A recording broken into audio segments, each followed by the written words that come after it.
Hello everyone, मैं हूं राहुल और आप देख रहे हैं MBA राहुल यूट्यूब चैनल। आज की इस वीडियो में हम फ्लिपकार्ट पे लेटर फैसिलिटी को पूरे डिटेल में डिस्कस करेंगे।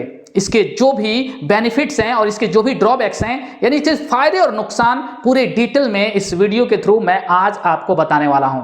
यहां इसके अलावा फ्लिपकार्ट पे लेटर किस तरीके से काम करता है वो भी हम जानेंगे।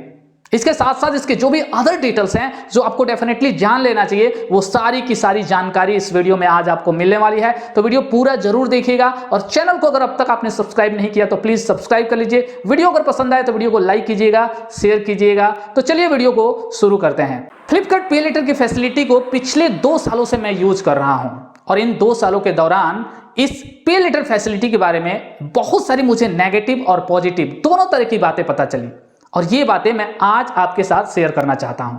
सबसे पहले जानते हैं कि फ्लिपकार्ट पे लेटर आखिर है क्या। तो फ्लिपकार्ट पे लेटर एक तरह का क्रेडिट बेस्ड पेमेंट ऑप्शन है, या यूं कहें कि एक तरीके का क्रेडिट लाइन है जिसे आप फ्लिपकार्ट पे शॉपिंग के दौरान यूज कर सकते हैं और लेटर अगले मंथ में आप उसे रीपे कर सकते हैं या आगे आप उसको EMI में डिवाइड करके मंथली इंस्टॉलमेंट में आप उसको पेमेंट कर सकते हैं। तो ये फैसिलिटी यहाँ पे IDFC बैंक के साथ मिलकर फ्लिपकार्ट ने स्टार्ट किया है। यहाँ पे आपको 1 लाख रुपए तक की क्रेडिट लिमिट मिलती है आपकी एलिजिबिलिटी के अकॉर्डिंग। सारी की सारी बातें आगे डिस्कस करेंगे।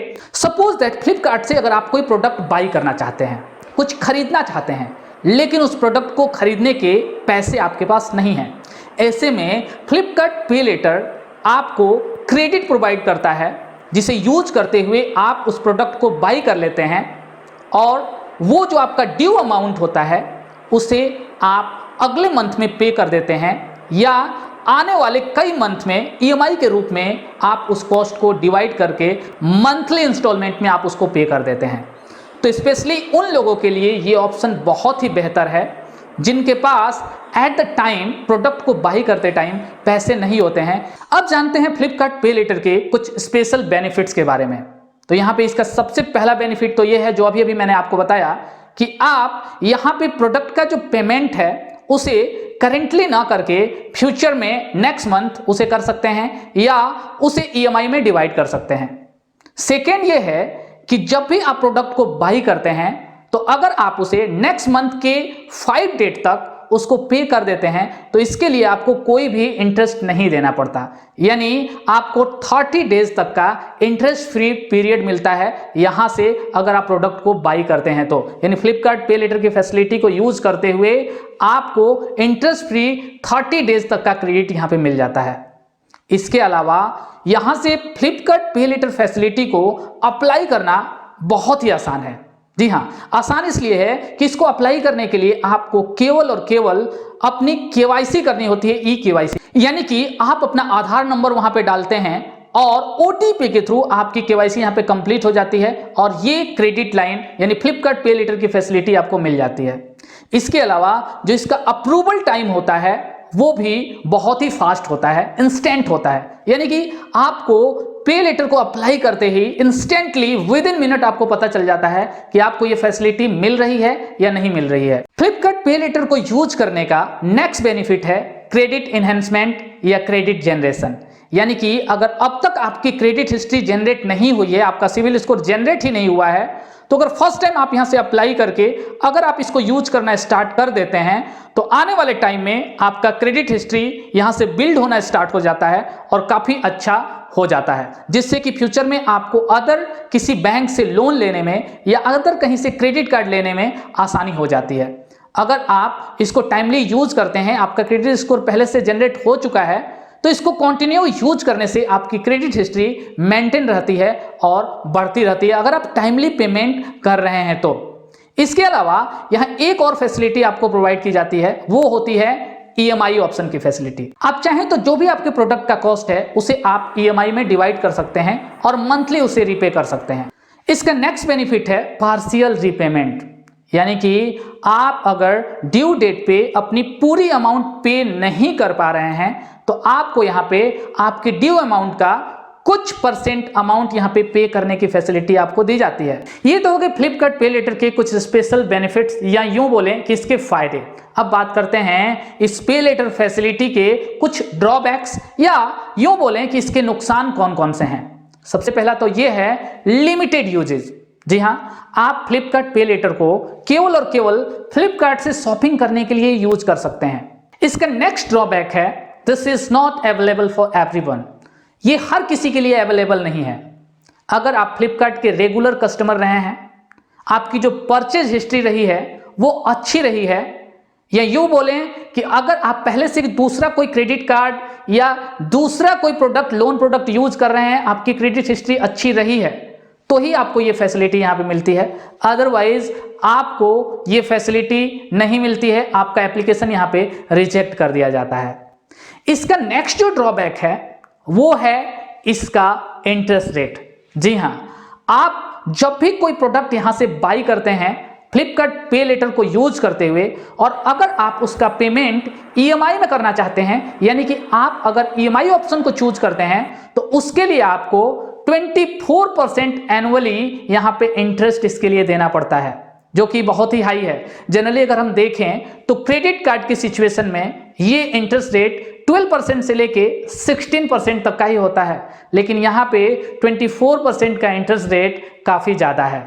इसके अलावा अगर बाय चांस हो सकता है कि आप अपना पेमेंट मिस कर दें, किसी रीजन से आपके पास पैसे ना हो, कोई टेक्निकल कोई इशू आ जाए, या अगर किसी रीजन से अगर आपका पेमेंट मिस होता है, तो यहां पे आपके ऊपर पेनल इंटरेस्ट भी लगाया जाएगा, जो कि 6% पर मंथ का होता है। जी हां, आपका जो भी ईएमआई यहां पे मिस होता है, उस ईएमआई पे 6% पर मंथ का आपका इंटरेस्ट रेट उस पे लगाया जाता है, यानी पेनल इंटरेस्ट आपसे लिया जाता है।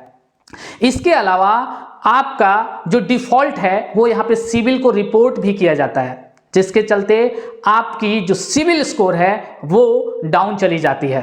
फ्लिपकार्ट पे लेटर का नेक्स्ट जो ड्रॉबैक है वो है कि ये सभी प्रोडक्ट्स के लिए अवेलेबल नहीं है, यानी कि जो इसका ईएमआई ऑप्शन है वो केवल और केवल कुछ ही प्रोडक्ट्स के लिए अवेलेबल है।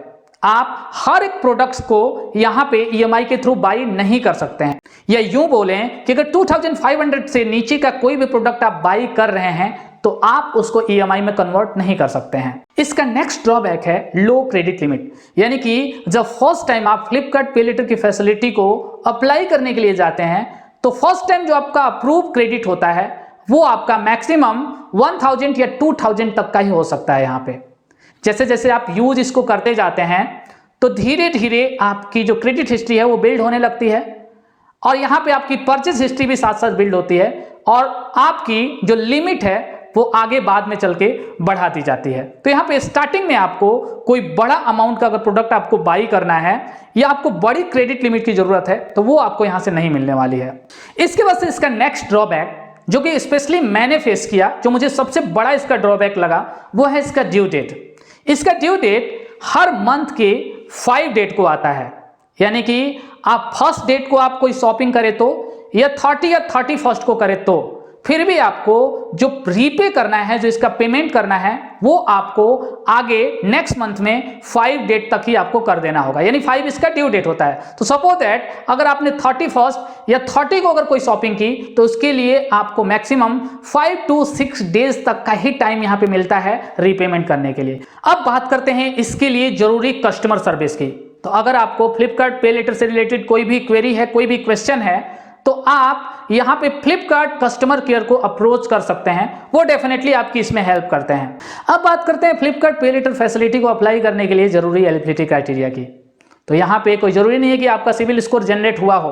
अगर आपका सिविल स्कोर जनरेट नहीं हुआ है, अगर आप फर्स्ट टाइम क्रेडिट ऑप्शन के लिए अप्लाई कर रहे हैं, तो यहाँ पे जरूरी ये है कि आप फ्लिपकार्ट के एक रेगुलर कस्टमर रहे हों, आपकी परचेज हिस्ट्री यहाँ पे अच्छे से जनरेट हुई हो, यानी काफी लंबे समय से अगर आप फ्लिपकार्ट को यूज कर रहे हैं, यहाँ से प्रोडक्ट्स को बाई कर रहे हैं, तो डेफिनेटली आपको ये फैसिलिटी प्रोवाइड हो जाएगी। हाँ, ये जरूर है कि स्टार्टिंग में आपको जो क्रेडिट लिमिट मिलेगी वो बहुत ही कम मिलेगी। इसके बाद से डॉक्यूमेंट्स की अगर बात करें तो कुछ भी आपका नहीं लग रहा, ओनली एंड ओनली यहाँ पे आपको आपका पैन नंबर यहाँ पे डालना होगा, एंड आधार के थ्रू आपको OTP के थ्रू यहाँ पे KYC कंप्लीट करनी होगी और ये फैसिलिटी आपको मिल जाती है। तो ओवरऑल अगर हम अपने ओपिनियन की बात करें तो मैं पिछले 2 सालों से इस फैसिलिटी को यूज कर रहा हूं और जनरली मैं लेता हूं और नेक्स्ट मंथ ड्यू डेट जो होता है इसका पेमेंट कर देता हूं। एक बार मैंने EMI से भी यहां से प्रोडक्ट को बाई किया हुआ था, EMI में मैंने पे कर दिया था। हालांकि EMI जो इसका है, EMI के लिए जो इसका इंटरेस्ट रेट है वो बहुत ही हाई है, साथ ही साथ इसका जो पेनल्टी है वो भी बहुत हाई है। तो ये इसका सबसे बड़ा ड्रॉबैक मुझे यहाँ पे लगा। तो आपको मैं ये रिकमेंड करूंगा कि आप देखें, कोशिश करें। अगर आपको कोई क्रेडिट कार्ड कहीं से मिला हुआ है आप उसको ही यूज करने की कोशिश करें, EMI ऑप्शन के लिए स्पेशली। अदरवाइज अगर आप पे लेटर की फैसिलिटी सिंपल यहाँ से लेना चाहते हैं या अपनी क्रेडिट हिस्ट्री को अगर बिल्ड करना चाहते हैं तो ये ऑप्शन आपके लिए अच्छा ऑप्शन हो सकता है। तो फ्रेंड्स आज के लिए वीडियो में बस इतना ही। अगर इससे रिलेटेड आपको कोई भी क्वेश्चन पूछना है तो आप नीचे कमेंट सेक्शन में पूछ सकते हैं, मैं डेफिनेटली उसका आंसर देने की पूरी कोशिश करूंगा। जल्दी मिलते हैं एक और नए वीडियो के साथ, तब तक के लिए bye bye and take care.